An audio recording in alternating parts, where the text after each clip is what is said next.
The traditional path to early retirement requires selling shares every month and hoping the market cooperates. There is a second path generating the same income without touching a single share, built entirely from dividend ETFs.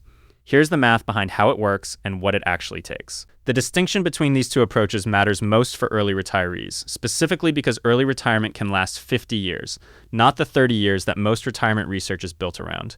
The longer the retirement, the more devastating a single bad sequence of returns becomes in the opening years. Understanding why dividend ETFs solve a specific problem that growth portfolios do not answer the first question most people ask about this approach. Why not just buy VTI and sell shares as needed? The conventional early retirement approach uses a growth index fund, applies the 4% withdrawal rule from the Trinity study published in 1998 by Cooley, Hubbard, and Walls at Trinity University, and sells shares each year to fund living expenses. On a $1 million portfolio, 4% produces $40,000 per year. The research shows this approach has a high historical success rate over 30-year periods. The problem for early retirees is that a 30-year retirement is not the scenario a 40-year-old faces. An investor retiring at 40 may need 55 years of income. At that time horizon, the 4% rule's margin for error shrinks considerably. The danger of encountering a sustained market downturn in the first 5 to 10 years of retirement, selling shares into a declining portfolio while permanently reducing the share count, a dynamic known as sequence of returns risk, becomes a significantly larger threat to the portfolio's long-term survival. A dividend ETF portfolio avoids this specific problem. The income arrives as cash distributions regardless of whether the market is up, down, or moving sideways.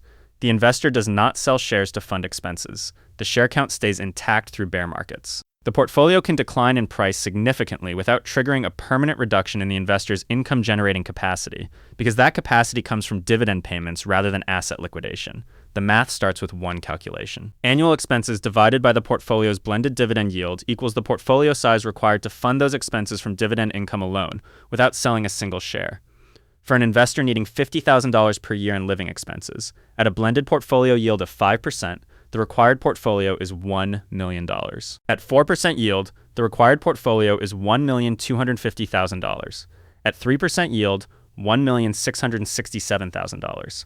This formula makes the yield selection matter as much as the total portfolio size, which is why the specific ETF selection inside a dividend retirement portfolio is a more consequential decision than it might first appear. The most common structure for a dividend ETF early retirement portfolio pairs SCHD as the dividend growth core with JEPI as the current income booster. SCHD, the Schwab US Dividend Equity ETF with an expense ratio of 0.06%, currently yields approximately 3.7% annually and has grown its dividend at approximately 10 to 12% per year since its 2011 inception, according to Schwab's historical distribution records. At that growth rate, an investor who buys SCHD today and holds it for 10 years has a yield on cost of approximately 9.6% on the original invested amount, meaning the dividend income generated by every dollar invested today roughly triples over a decade, even with no additional share purchases. JEPI, the JP Morgan Equity Premium Income ETF with an expense ratio of 0.35%, currently yields approximately 7 to 8% annually through its equity-linked note strategy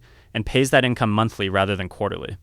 It provides a meaningfully higher current income rate, but with less predictable distribution growth compared to SCHD over long time horizons. A portfolio of 60% SCHD and 40% JEPI produces a blended yield of approximately 5.2% at current rates, meaning a $1 million portfolio generates approximately $52,000 per year in dividend income, or roughly $4,300 per month without selling a single share. The blend prioritizes both current income from JEPI and long-term income growth from SCHD simultaneously.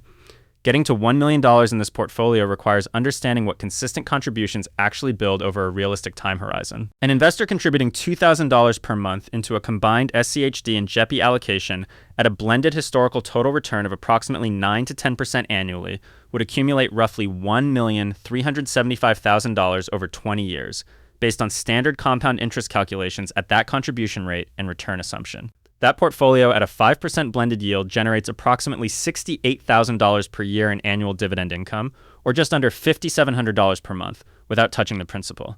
20 years of $2,000 per month represents total contributions of $480,000. The remaining $895,000 in that terminal balance is generated entirely by compounding returns on prior contributions and reinvested dividends during the accumulation phase. The discipline of the contribution schedule, not the size of any individual contribution, is what drives the outcome over that time horizon. The most important advantage of the dividend ETF approach for early retirees is not the income at the moment of retirement.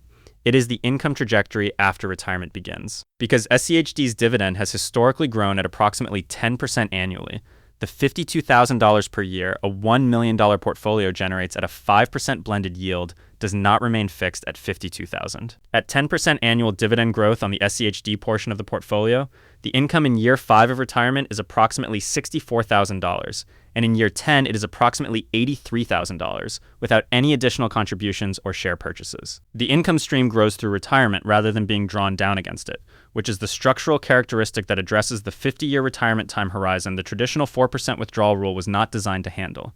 Two errors consistently undermine dividend ETF retirement plans before they reach completion. The first is chasing yield too aggressively by allocating heavily into the highest yielding options available without accounting for whether those yields are sustainable or whether the underlying funds are trading off total return for income in ways that leave the portfolio unable to keep pace with inflation over a multi-decade horizon. A fund yielding 12% annually but declining in value every year is not generating wealth. It is returning capital while labeling it as income.